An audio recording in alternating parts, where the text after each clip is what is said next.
So I'm doing this is going to be a two-part same video set.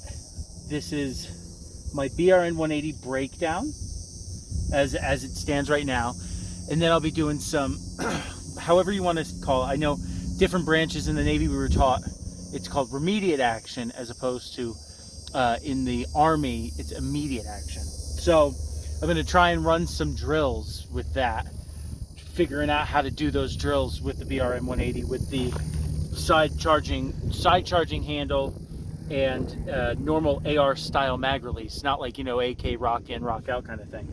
So my BRN-180 setup as it is right now, I have a Brownells Car 15 stock, repro stock, with a M16A1 style pistol grip, AR style pistol grip, on a Wyndham Weaponry lower.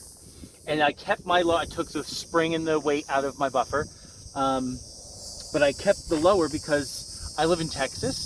So right now I live in Texas and I'm not a resident, so I can't just have the the BRN-180 lower shipped to an FFL and then go pick it up easily, because I still have a main driver's license and whatnot. So the whole point of this upper is to be put on any AR-15 lower. It's mainly why they sell the upper as a whole and the lower as a kit that you put together. Anyway, so yeah, Wyndham Weaponry lower, and then my Elcan M145C. It's the squad automatic version, so it starts at 300 meters instead of 100 meters on the reticle, and then goes up to, like, I think 12.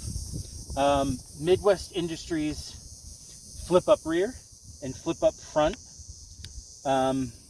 Just simple. I really like them. They're durable, and I mean, I zeroed them after I zeroed this. I took this off. I made sure those were good, and I put that back on and checked the zero, and everything was good to go. I put about just under 500 rounds through this, just under, since I got it, because I really wanted to see how it performs and whatnot. Yeah, maybe about 400 rounds, between 400 and 500 rounds, because I didn't have boxes. It's just all loose ammo. So, sights, Streamlight ProTac 2 with the Cloud Defense Mark 2 blah blah blah, pad clamp, Knights Armament broom handle. I just love the classic broom handle. Magpul M-lock segments, and Grave Solutions. Oh, I forget what they call their Block 2, whatever they call their sling. And yeah, I kept the 3-prong flash hider that the upper came with. I really like 3-prong. I like the old school version of. I just like that aesthetic. Plus, it's not like I'm trying to do anything sub MOA or any fast type shooting. So the recoil management for me is all just pulling the weapon into my body. And then, of course, I baby pooped it. I knew I was going to have to baby poop it, because right now, as it stands with my kit, I'll do a post on it later, because of being Rody's Plaid, the Instagram channel, and this being Plaid's channel. This will be put into a setup, 21st century Rody setup that I have, that I'll be posting about in a little while, next week or so. But and then a Lancer tan mag with some baby poop on it.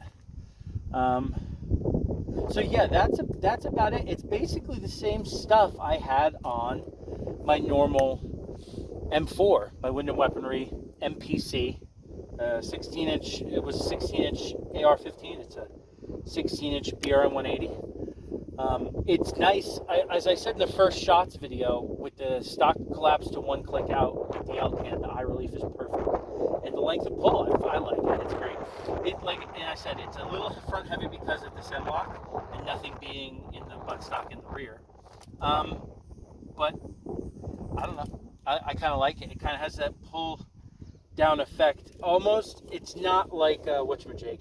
a Hallbeck device. It's not a Hallbeck device, but it's got that same kind of, the weight in the front. It's just, you got to shoot it with the way the recoil impulse is with the pistons. But it's nice. It's heavy enough in the front where it doesn't recoil as much as you think it would. So yeah, there you go. That's the BRN-180 setup as it is today.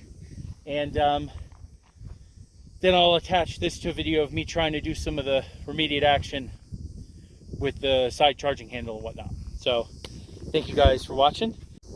Hey guys, out here with the BRN-180 up in the Franklin Mountains. Loaded up. Going to target at about 40 yards.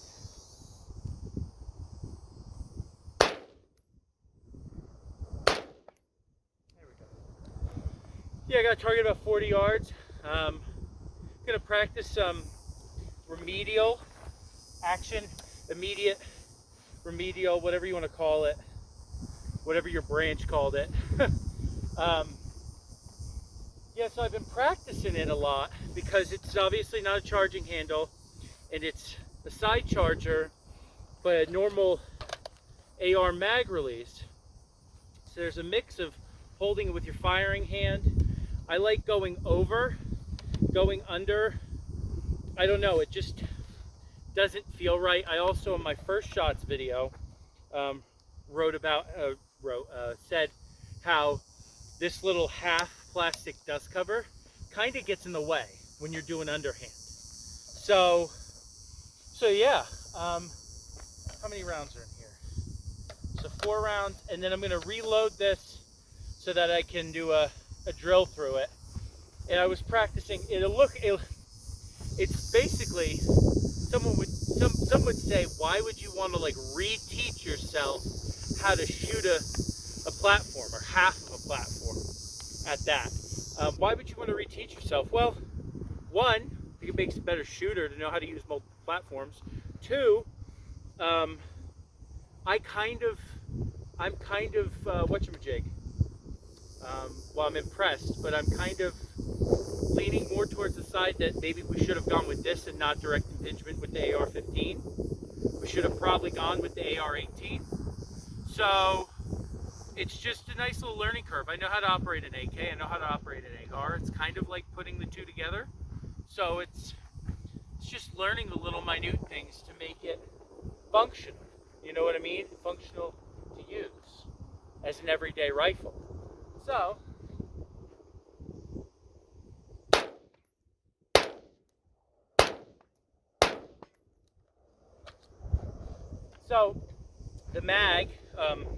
the L-can, you guys watched the video where the L-can was zeroed at 50 yards.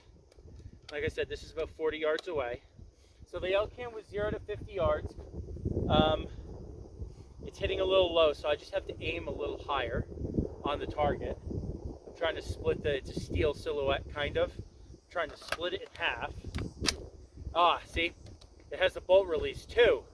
So there's another bit that you gotta get, like, if you know it locked to the rear, then you don't have to roll over and use the charging handle. So we'll go.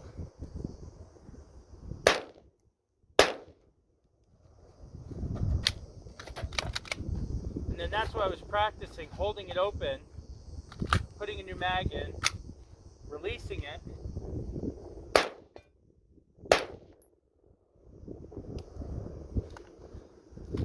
What do you think? Holding it open? I could lock it open too. That was one of the ways I was practicing, was locking it open. All right, so there's a round in the chamber. So yeah, locking it open. Yeah, like I said, it's a learning curve. See, there we go. That's perfect. Round in the chamber. Put it around the top of this. Check. It's nice. You can push it forward. There's no fucking forward assist. Mag cover, dust cover. All right, we'll try that again. I'm going to try and mindset. I'm going to try and lock it to the rear, put the new mag in, and then drop the with the mag bolt release. Yeah, let's try that.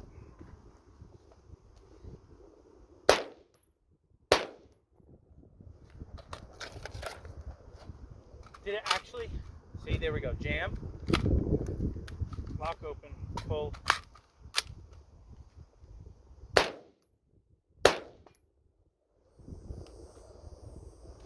Well, that was interesting. Made the malfunction myself. It locked itself open. It locked itself open, and then when I let the bolt, it held around. So when I let the bolt forward, it didn't double feed it. I guess stovepiped it. So lock to the rear, mag in, bolt release, dust cover, put.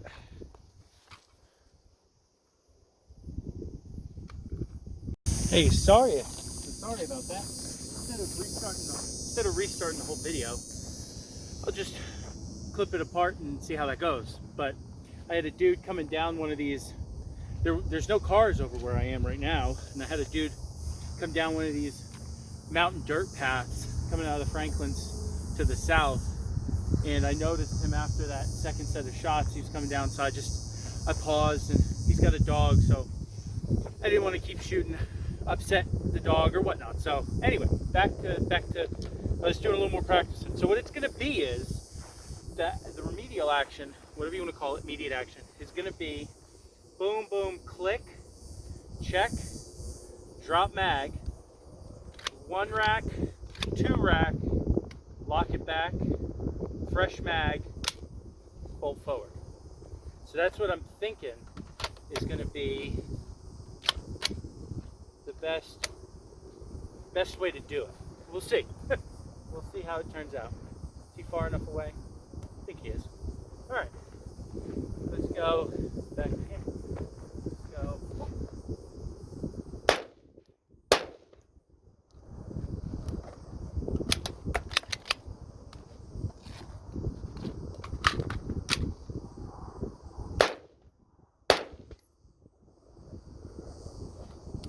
Nice.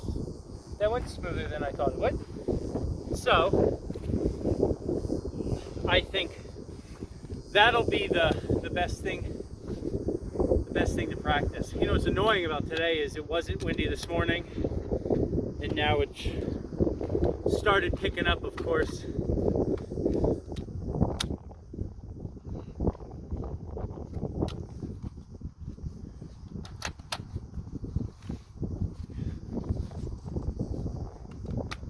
Yeah, let's try that again, huh?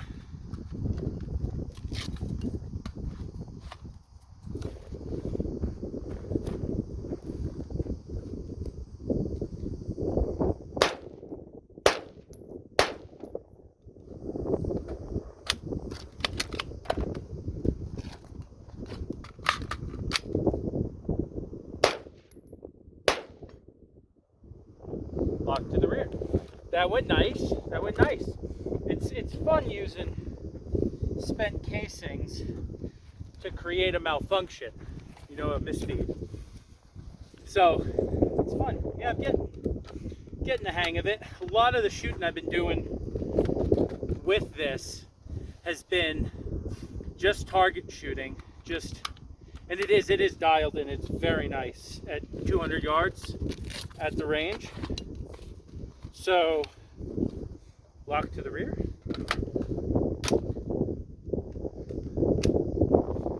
Dust cover. Let's do that again.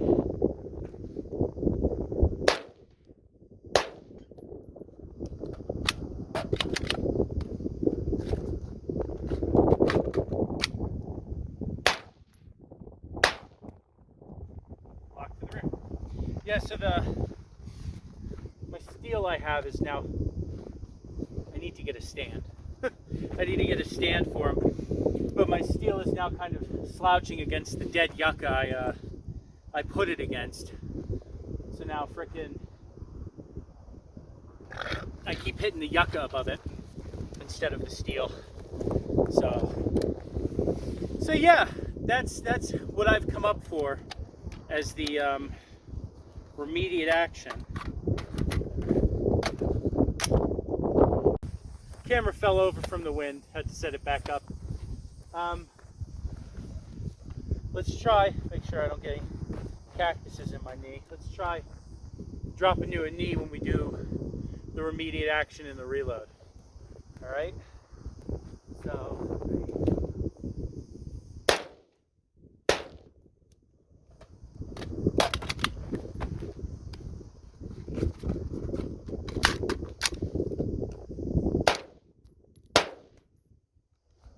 cock to the rear. I started doing it before I dropped to a knee. Because it's all, like I said, you're fighting against how many years of muscle memory to create a new just way of thinking, way of doing things. So pick that up when I leave. All right. So yeah, it's just reprogramming, really, which, you know, there's nothing wrong with that. All right, let's try that again. Get to the knee before we do the remediate action. All right, so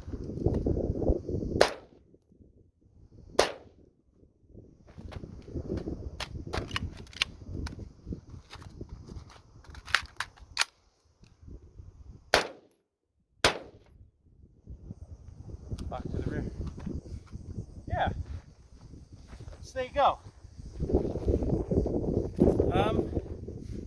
Well, I hope you guys enjoyed it. Just a quick little video showing, I guess, what I've come up with as the remediate action for a BRN-180. Just got to keep practicing, keep dry firing it, you know. And that should, I think that'll probably be the best way to do it, if I'm being completely honest. So, yeah, thank you guys for watching. I hope you enjoyed the videos, or the video, taking the clips together. So yeah, we'll do another BRN video, maybe a mud test, something, beat the fuck out of it, I don't know. Thank you guys for watching. Y'all have a great day.